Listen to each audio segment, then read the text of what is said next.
Kemarin kan aku baru saja melakukan kasus ini. Mungkin poin-poin yang disampaikan kemarin itu apa aja sih Bang? Baik, terima kasih. Saya ini sekarang berada di dua posisi. Pertama, posisi sebagai praktisi hukum yang peduli pada penegakan hukum yang rule of law, yang benar, style Europe kontinental. Kemudian saya juga adalah pengacara dari saudara Yosi selaku kuasa hukum almarhum atau keluarga almarhum Eki atau Rizky, dan kuasa hukum dari keluarga dalam hal ini ayahnya almarhumah Vina. Saudara Yosi inilah orang pertama yang menerima kuasa dari kedua keluarga. Oke ya, mulai dari proses penyidikan, gelar perkara di Polda Jabar, sampai dengan proses putusan. Clear ya? Jadi kalau ada tadi seorang pengacara yang katanya otaknya brilian, berkilau, ya saya sudah bilang, kalau you punya berlian berkilau, intelektualnya berkilau, saya mengukur kadar keberkilauannya itu. Berkilau secara intelek, karena itulah indikator seorang lawyer yang handal. Pertama, dia tidak cuak-cuak di media, apalagi di Instagram, karena itu yang bicara one way communication. Kalaupun ada feedback, komunikasi dari pertanyaan, itu lebih condong tidak pada kadar intelektual, karena Anda semua tidak orang hukum. Banyak yang bukan orang hukum maksud saya, betul kan? Jadi kalau saya mau, sudah beberapa kali terjadi perdebatan di beberapa TV swasta, ini ada kaitannya. Nah, kenapa kok Anda tidak pernah nongol gitu? Saya hari Selasa lalu ada di TV One, di situ saya jelas lihat di banner itu ada kuasa hukumnya dari Vina, yaitu saudari Putri, tapi nggak datang. Saya berharap Hotman datang. Hari Kamis saya ada di iNews interupsi live juga. Saya juga minta supaya datang, tapi tidak datang. Nah ini saya diundang juga nih untuk nanti ada di situ diskusi dialog tentang Vina, Eki, Peggy, mungkin lain-lain termasuk Memel, dan juga yang lain-lain. Nah saya berharap saudara Hotman datang, karena setahu saya dia kuasa hukumnya. Ini bukan masalah perkara senior atau junior, dia bilang saya kasih pengacara junior. Nah, sekarang saya ini menurut saya tidak senior banget, tapi sudah lebih sedikit dari yang junior. Nah, artinya walaupun saya junior, saya pingin bukan nantangin dia nih, karena itu nggak baik ya. Tapi saya pingin tampil bareng dia untuk kami berdebat dalam pemikiran yang konstruktif terkait dengan kasus ini. Jadi poinnya itu bahwa kalau ada yang meragukan dari video atau Instagram dari saudara Hotman, dia nggak sebut nama sih, tapi orang kan semua arahnya tahu. Pengacara baru, anak sini, ya kami menduga itu arahnya kepada Yosi. Dan belakangan mengatakan ada pengacara yang sudah tidak punya yang sudah jelek track recordnya, minta duit sama klien-klien, itu banyak yang nanya ke saya. Saya tidak merasa itu bukan ke saya, karena saya alhamdulillah baik-baik saja, dan dia tahu bahwa masalah-masalah saya, termasuk masalah laporan-laporan terhadap saya, itu baru-baru ini sudah di SP3. Adapun masalah saya dengan dia terkait dengan iklim hakim, kita lihat aja proses hukumnya. Tapi yang pasti bahwa saya bukan membela Polri secara ujuk-ujuk, bukan. Atau saya membabi buta, tidak. Saya melihat bahwa proses penegakan hukum terhadap saudari almarhumah Vina dan almarhum Eki itu sudah berjalan di 3 instrumen, bahkan 4 penegak hukum. Pertama, lawyer sebagai fungsi pembelaan, penasihat hukum, pendampingan. Dia sudah berjalan, namanya Yosi. Yang kedua, fungsi penyelidikan, penyidikan. Itu namanya polisi, sudah berjalan. Yang ketiga, fungsi pemberkasan, bahkan ada yang disebut dengan pra-adjudikasi, yaitu pemeriksaan berkas, pemeriksaan penyidikan dan penuntutan di kejaksaan. Itu sudah berjalan. Yang keempat, persidangan di pengadilan. Ini sudah jalan. Nggak ada masalah di sini. Sehingga semuanya keluar. Dan yang disidangkan itu adalah terkait dengan pembunuhan. Kalaupun ada berita, putusan namanya terkait dengan katanya masalah pemerkosaan dan lain-lain, tapi itu sama sekali tetap rangkaiannya bukan salah tangkap. Gitu loh. Kenapa muncul saudara Yosi? Karena dia melihat dua hal. Kan selama ini dia nggak nongol tuh. Pertama, dia mengatakan kepada saya bahwa dia belum dicabut kuasa hukumnya, belum dicabut kuasa hukum sebagai kuasa hukum. Dia masih merasa dia kuasa hukum almarhum Vina dan kuasa hukum almarhum Eki. Dan itu tidak dibayar. Itu yang membuat dia sangat-sangat miris. Kok katanya pengacara senior nggak pernah nanya ke pengacara yang lama. Terus kenapa kok orang tuanya almarhumah Vina bilang nggak ada pengacara karena nggak ada duit, padahal dia pengacaranya. Apakah benar dia pengacara atau tidak? Kan sudah dijelaskan kemarin. Dia tahu itu kalau dia berbohong kan. Tapi dalam 2-3 hari, maaf besok sampai lusa, sampai berikutnya saya akan buktikan bahwa dia adalah pengacara Vina dan pengacara Eki. Perjalanan instrumen hukum ini semua berjalan. Nah, kenapa ini tidak diambil alih ke Polda Jawa Barat secara keseluruhan? Saya sudah bertelepon dengan Pak Anton Cardian, saya sudah koordinasi dengan bertelepon dengan penyidik termasuk Diskrim. Saya juga sudah komunikasi dengan pihak pengacara korban dan dalam hal ini yang lain banyak terlibat nih, baik pengacaranya Peggy. Saya sudah komunikasi di awal dengan pengacara Peggy, ya saya kencangin suaranya ya, dengan pengacara Peggy. Pengacara Peggy itu diantaranya Yanti. Saya malah bilang saya mau bantu supaya jangan ada kekhawatiran, karena saya ini bekerja ini melihat ke semua pihak. Jaksa saya bela, polisi saya bela, hakim saya bela, pengacara saya bela, korban pun saya bela. Karena kita ingin mencari kepastian hukum, kita mencari kebenaran, bukan fiksi, bukan narasi yang dibangun tanpa fakta, bukan fitnah, apalagi mencemarkan nama baik orang. Kasihan. Kedua, makhluk Allah itu sudah berada di alam yang berbeda. Kasihan orang tuanya, termasuk Pak Rudiana, seorang polisi. Kasihan, dia juga trauma, stres. Makanya beliau diam saja, belum menunjuk pengacara. Mudah-mudahan dia tetap akan menggunakan jasa saudara Yosi. Begitu juga dengan keluarga Vina, gitu ya. Tapi yang aneh menurut kami sebagai seorang kuasa hukum dari Yosi, katanya akan ada pra-peradilan. Itu mulai dari awal sudah digaungkan oleh pengacara Peggy.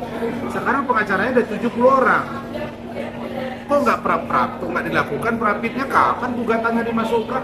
Ada seorang pengacaranya mengatakan baru kali Kamis kemarin bisa ketemu tanda tangan kuasa.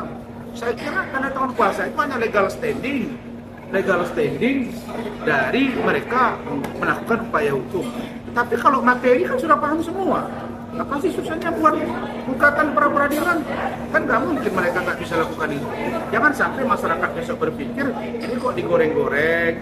Jangan sampai ini jadi dunia entertain. Yang ini hari ini tampil, besok tampil, sini tampil banyak banget. Ya, jangan begitulah ya.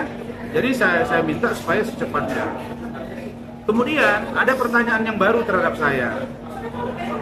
Bang, ini dapat data dari mana? Banyak beberapa data yang saya sajikan kemarin. Kenapa? Ini saya jelaskan ya. Pertama, kasus itu berjalan 2016. Itu tidak ada kendala. Menurut pengakuan Yosi, kenapa dibawa ke Polda Jabar, dilakukan asistensi, tapi tetap dibawa kendali Polres. Sidangnya di Cirebon. Dan Polda asistensi, Pak Anton Cardian bilang begitu. Tidak ada perhatian masyarakat yang serius waktu itu, tidak ada kegaduhan. Nah, tapi saudara Yosi sudah berbuat. Misalnya bahwa dia bertanya kenapa sidangnya tertutup. Hakim bilang karena ada dugaan pemerkosaan.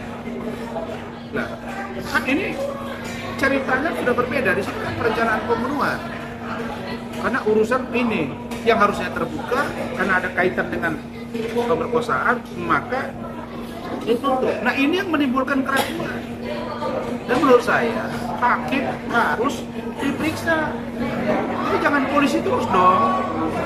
Hakim diperiksa, jaksanya juga diperiksa, kemudian penyidik diperiksa. Penyidik sudah diperiksa oleh propam, katanya ada yang mukul dan lain sebagainya, tidak dihukum malah.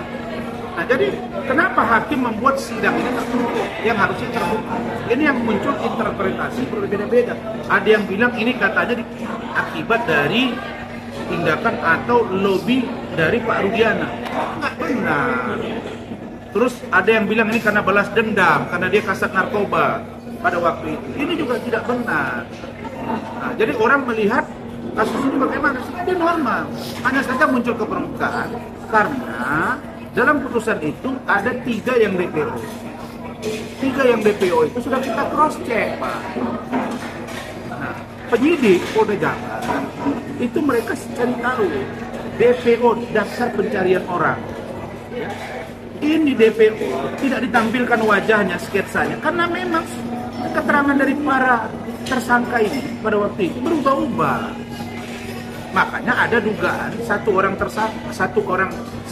satu dari lawyer itu diduga dia melakukan obstruction of justice, menghalang-halangi penyidik atau merintangi penyidikan. Ini harus diperiksa. Ya, jadi kita minta hakim diperiksa. Oke. Kemudian salah seorang pengacara oknum JN, saya minta diperiksa. Kemudian produser film, production house film ini juga, karena dia menayangkan secara tidak lengkap. Kan orang tuanya Rudi kan tidak setuju, tidak ada diperankan dan tidak ada persetujuan, dan bahkan salah seorang pun PH itu mengatakan memang orang tuanya kurang setuju. Kalau kurang setuju, 2 yang meninggal, masa iya 1 yang meninggal 1 ditayangkan. Dan dia ada keuntungan sekarang 40.000 kali sekian juta yang nonton. Itu bagaimana ceritanya? Dan itu adalah pidana, Bos. Bisa dilaporkan, makanya udah dilaporkan. Iya dong. Nah, kemudian siapa lagi di luar itu? Kita duga ada pengacara, ada kemudian production house. Nah, kemudian apa lagi? Ini yang kita duga hakim ini. Hakimnya harus diperiksa karena hakim ini dianggap dia bekerja tidak profesional. Nah, setelah muncul 3 DPO tadi, di cross check oleh penyidik, mereka lihat keterangannya berubah-ubah. Dari 8 ini, dari beberapa, ada yang 3 orang mengatakan, oh kami berapa lagi pelakunya? DPO berapa lagi? Ada yang bilang 3, ada yang bilang 5, ada yang bilang 2, bahkan ada yang bilang 1. Makanya mereka mengkerucut. Nah, keyakinan penyidik itu hanya 1. Mereka tangkap, lah ini yang arah ke Peggy dapat. Nah, pertanyaannya, pengacaranya bilang, oh kalau orang DPO itu kan harusnya dipanggil 3 kali, baru ditahan, baru digeledah. Lah, DPO bagaimana ceritanya Pak DPO dipanggil? DPO kan orang daftar mencari orang, udah nggak ditemukan kan? Ya dapat, tangkap lah Pak. Gitu. Jadi kalau jadi pengacara, ya pakai data, pakai fakta, gitu loh. Terus kalau berkomunikasi, jangan menjadi bias atau bias, gitu loh, ya. Nah, jadi itu menarik ya. Nah, kemudian jangan semua diserahkan. Nah, saya ingin kasih tahu sama Anda semua. Orang melihat, ini sosok Peggy siapa sih? Kan polisi bilang, mereka bilang ini identitasnya berubah-ubah. Nah, kita menelusuri. Terus ada yang bilang, oh, ini terkait dengan anak jenderal, cucu jenderal, anak bupati, ya toh?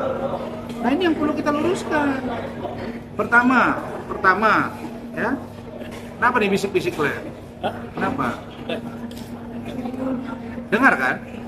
Pertama, ada yang live nih? Enggak kan? Enggak. Pertama, jenderal, cucu jenderal itu nggak benar. Anak jenderal nggak benar.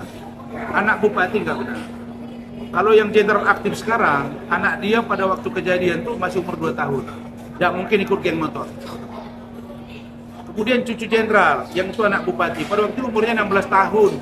Dia sekolah di Jakarta, baru masuk Akpol tahun 2022. Dia nggak ikut, dia tinggal di Jakarta. Nah, selesai masalah itu. Jangan fitnah ke sana, fitnah ke sini, atau menyebar. Kemudian apalagi nih, tadi cucu, terus kita mau lihat nih, sosok PS. Kita kan harusnya gini, harusnya kita kan concern, fokus, harusnya kan konsen, fokus, ya. Apa itu yang harus kita konsen? Kita fokus ke Peggy. Pertama, polisi meyakini hanya satu, bukan 3, ya kan? Kemudian Peggy mengatakan bukan dia, pengacaranya bilang bukan dia. Terus para tersangka ini berubah-ubah keterangannya. Siapa sosok Peggy? Iya kan? Sosok Peggy yang data yang kami terima, dia itu adalah diduga PS ini, maaf ya saya nggak sebut Peggy ya, PS ya, salah ya. PS ini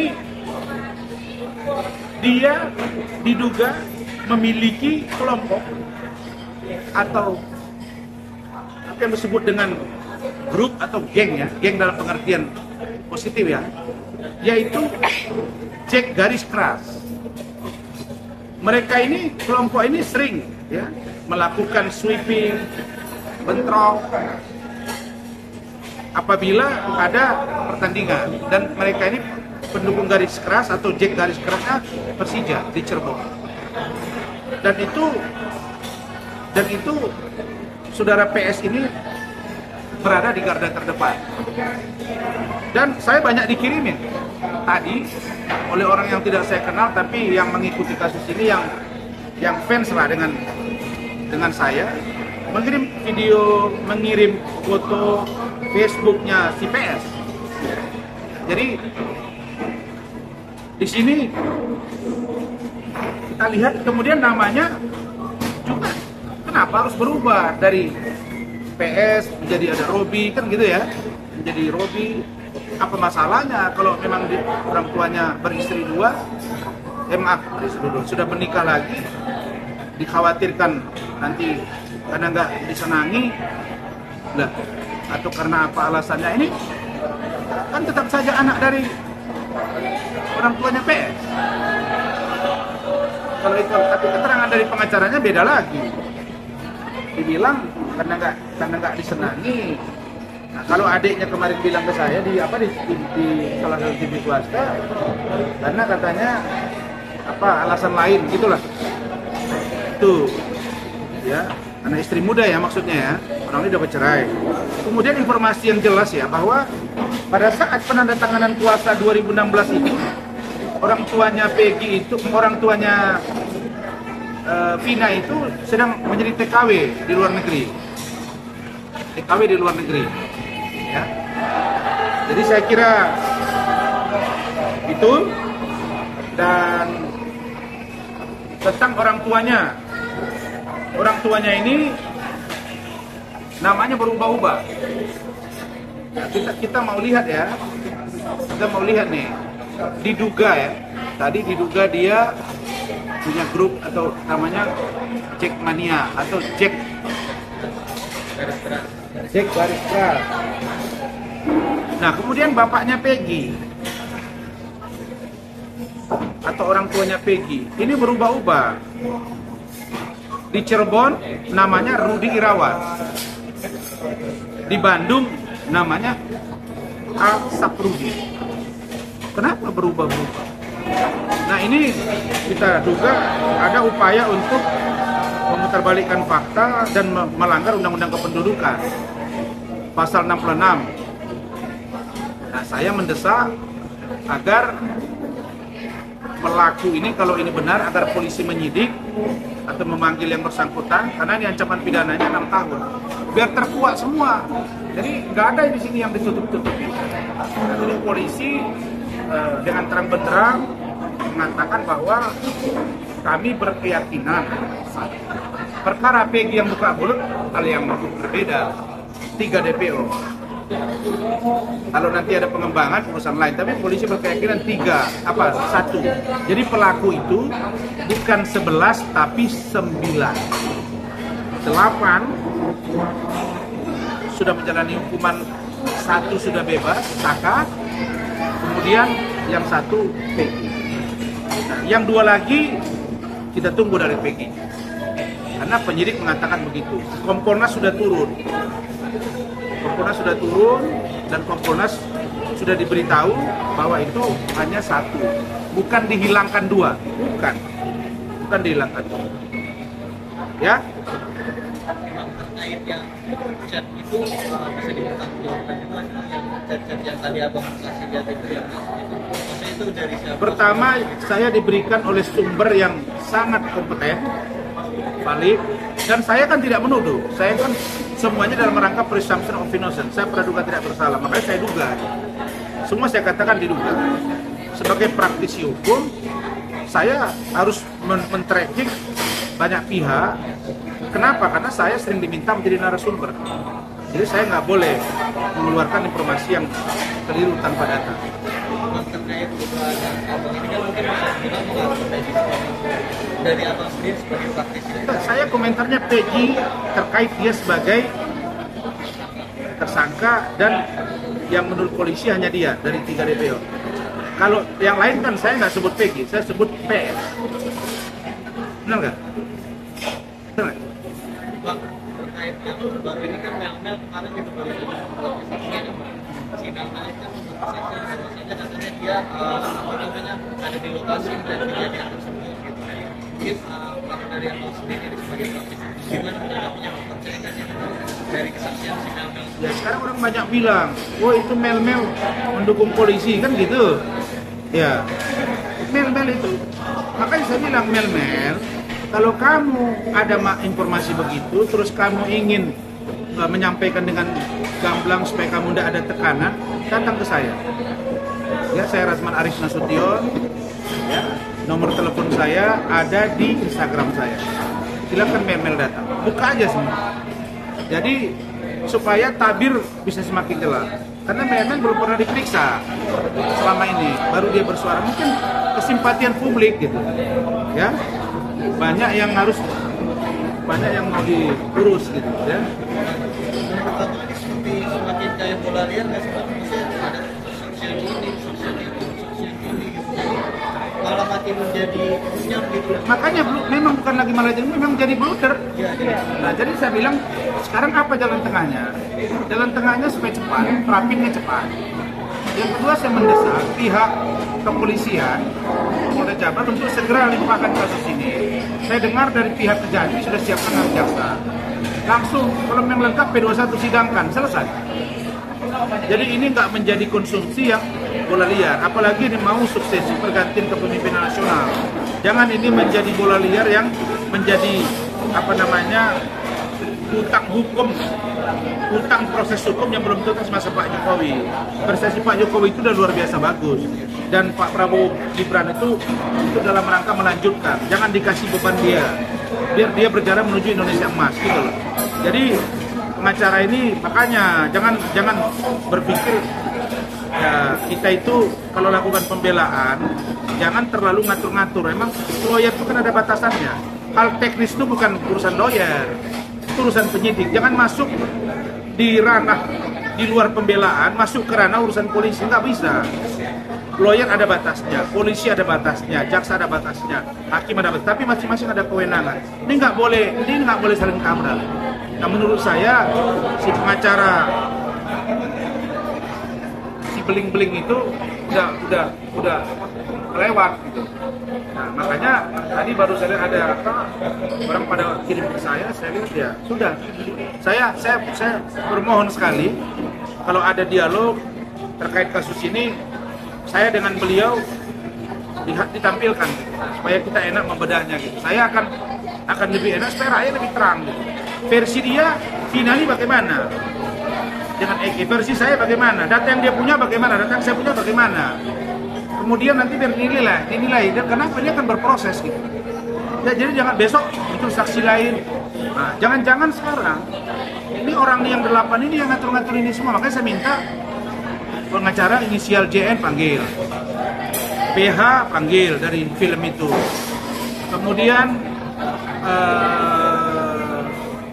apa namanya, untuk kasus pengembangan, misalnya kalau Mel-Mel begini, periksa Mel-Mel, ya, biar jangan ada. Baru kemudian Jack garis keras, panggil dong. Baru orang tuanya, apakah benar menggunakan data palsu, panggil. Boleh kan, dipanggil kan bukan berarti menghukum, kan untuk mengambil keterangan guna terangnya peristiwa hukum ini. Nah, Linda juga harus periksa secara komprehensif. Sudah mulai diperiksa kok. Linda itu kan begini, dia bilang bahwa dia tidak sedekat yang digambarkan di film, artinya nggak sesuai. Mana boleh ditayang. Nah, kemudian dia kesurupan atau dia kerasupan. Masa iya kerasupan jadi dasar? Kita jangan inilah. Dunia sekarang memang ada dunia nyata, ada dunia maya. Tapi paling tidak kalau yang namanya film yang bukan dokumenter, tapi dia udah film, itu harus benar-benar clear dan filmnya harus bertanggung jawab. Mereka sudah mengambil keuntungan dan saya minta Polda Jabar juga segera memeriksa mereka. Oke, cukup ya. Bang, sedikit. Bentar. Bang, ini kan kemarin Linda sendiri kan sudah dipanggil, tetapi kan kemarin ada di salah satu konten seorang lawyer itu Linda mulai kerasukan jilid 2 nih. Itu yang bingung saya. Ya, menurut abang melihatnya Kerasukannya gimana? kok kayak bisa diatur ya? Iya. Ya, itu Terus gimana? kita mesti pastikan kerasukan Linda itu, kalau saya informasi dapat saya setelah 3 hari. Setelah 3 hari meninggalnya Vina dengan Eki, dia kerasukan. Ada informasi yang mengatakan bukan di rumah Vina, tapi di luar, di rumah yang lain. Tapi ada yang mengatakan di rumah Vina. Terus yang kedua kemarin kerasukan lagi. Iya, Terus jilid itu di 2. interview. Oh, iya, betul. Bingung saya. Sejak kapan orang yang kerasukan menjadi landasan pertimbangan hukum? Janganlah, KUHP itu cuma 5 alat bukti itu, nggak masuk di kesurupan dengan kerasukan, nggak ada. Terkait ini nih yang terbaru nih, sama Tata kemarin membuat apa bahwa fotonya Peggy yang 2019 sama foto Peggy yang ditangkap itu katanya berbeda, gimana? Siapa? Saka Tatal. Oh, si Saka. Ya, jadi mungkin bisa jadi orang Peggy sendiri gitu. Makanya saya bingung. Si Saka ini dia sudah ngomong seperti itu, ya. Kemudian waktu diwawancara 2 minggu yang lalu dia mengatakan dipukuli, dianiaya. Tapi pengacaranya justru dalam banding itu membanding atau melakukan upaya hukum itu untuk keberatannya terhadap hukuman 8 tahun. Karena kalau anak di bawah umur itu idealnya kan 3 tahun sekian bulan. Tapi 8 tahun berarti hakim punya pertimbangan. Iya kan? Nah, lalu di situ nggak ada urusan salah tangkap. Nah, jadi kalau dia mengatakan bahwa dia apa namanya tadi? Fotonya berbeda. Ya. Enggak, dia bilang tadi apa? Berbeda foto gitu kan. Kenapa nggak dari awal diomongin? Oh sekarang, nah itu pun saya minta polisi periksa Mel-Mel, periksa Saka, dan periksa yang lain-lain ini. Kan sekarang banyak yang kerja buruh, kerja ini, kerja itu, yang membawa ini kan, yang memberi kesaksian, periksa semua. Nah, kalau ternyata ada yang berbohong, termasuk kelompok itu dan orang ini ada yang mendesain berbohong, tangkap, periksa, karena membuat kegaduhan di bangsa. Ini bukan kasus yang remeh-temeh lagi sekarang. Awalnya 2 meninggal, ini toto kemana-mana udah. Pak Presiden pun minta dituntaskan. Ini saya yakin Polri, Pak Kapolri, Pak Kabareskrim, Pak Kapolda Jabar, Dirkrimum, semuanya saya yakin bisa menuntaskan ini. Makanya kasih kesempatan kepada polisi. Kemarin 8 tahun dibilang kok polisi kemana? Disalahkan. Setelah tangkap, nggak sampai 2 minggu tangkap. Dibilang buru-buru. Jadi gimana bos? Hukum itu kan by proses, nggak ada. Hukum aja ada peradilan pertama, ada peradilan tingkat kedua banding, ada peradilan ketiga Mahkamah Agung. Itulah jalur hukum kita, itu hierarki hukum yang harus kita jalani, gitu.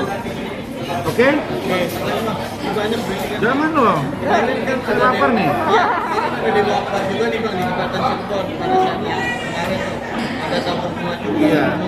untuk agar kasus Vina ini mendapatkan Selesai. keadilan gitu Bang. Iya, kita semua dukung lah. Perkara tabur bunga, ada kelompok, kita senang lah. Bila perlu baca Yasin, supaya arwahnya, supaya mereka berdua tenang di alam sana. Yang paling pasti siapa pelaku, itu yang harus dihukum. Filosofi hukum kita jelas, lebih baik membebaskan 1000 orang yang bersalah daripada menghukum 1 orang yang tidak bersalah. Saya juga nggak rela Peggy dihukum kalau dia tidak bersalah. Tapi kalau dia bersalah, kalau dia berbohong, ya sudah. Kalau ada yang lain mendesain, kejar. Yang penting jangan diobok-obok. Institusi hukum, polisi, jaksa, hakim, jangan diobok-obok. Pengacara jangan diobok-obok. Wartawan jangan diobok-obok. Saya ini sekarang wakil ketua Dewan Penasehat Lembaga Konsultan Bantuan Penegakan Hukum PWI Pusat. Saya ini bagian dari kalian. Ya, ada apa-apa pun kita yang tangani, ketuanya Bang Anton Carlian, mantan Kapolda Jabar. Kenapa? Anda pun sekarang sedang maaf, kita semua sedang mendalami undang-undang penyiaran. Yang investigasi begini-begini kan gitu ya. Nah, itu sekarang kita dalami, makanya kasih aja ruang. Wartawan itu ada kode etik jurnalistik, saya wartawan 12 tahun. Ada undang-undang pokok pers. Nah sama, jadi ada semuanya, ada frame. Yang dimana frame itu Anda jangan langgar. Ada bingkai. Oke? Bang, ini Nah. banyak juga netizen saat ini kan komentar negatif terhadap abang juga nih, banyak yang bilang kalau dari komentar netizen mungkin dari abang sendiri misalnya untuk netizen ini. Ya saya minta tolong lah. Netizen kan Anda ini kan tidak tahu data, tidak tahu fakta. Kalian melihat begitu boleh, tapi jangan hujat orang lah. Gak ada guna juga, nambah dosa bagi kalian. Saya kemarin mau wawancara, tiba-tiba nelponin saya banyak banget. Ini ada chat, enggak ada saya I don't care. Yang penting bagi saya membela hal yang benar untuk penegakan hukum Indonesia. Tidak ada yang lain. Oke. Terakhir dari saya pesan untuk Peggy, untuk Melna dan Saya minta Peggy jujurlah. Ya, kalau memang Anda merasa tertekan, infokan ke saya. Mel juga, Mel komunikasi dengan saya. Ya, Mel komunikasi dengan saya. Ya, ini pesan saya, jujur, dan jujur itu adalah hebat. Supaya kelihatan semuanya berjalan dengan baik. Gitu. Ya. Dek, bisa ditenangin nggak? Ini lagi wawancara, Dek. Tolong tenangin lah. Digendong dong anaknya. Dek, digendong dulu dong. Dek, tolong dong. Digendong dulu dong anaknya. Kalau nggak bawa keluar dulu, bawa keluar.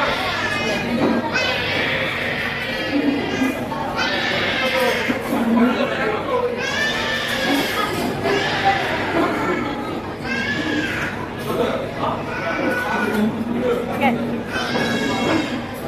Anak kau menangis kok nggak ngerti. Oke. Bang, ini kan infonya kan bahwa nanti akan adanya rekonstruksi nih Bang untuk Iya. kasus ini Bang. Apakah nanti Abang ada rencana untuk mendampingi dalam rekonstruksi nanti Bang untuk revisi Saya mau ini? lihat.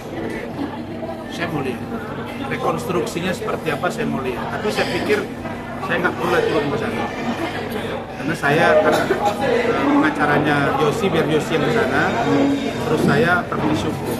Saya bisa lihat di media. Jangan kayak ada pengacara pergi malam-malam ke rumah orang.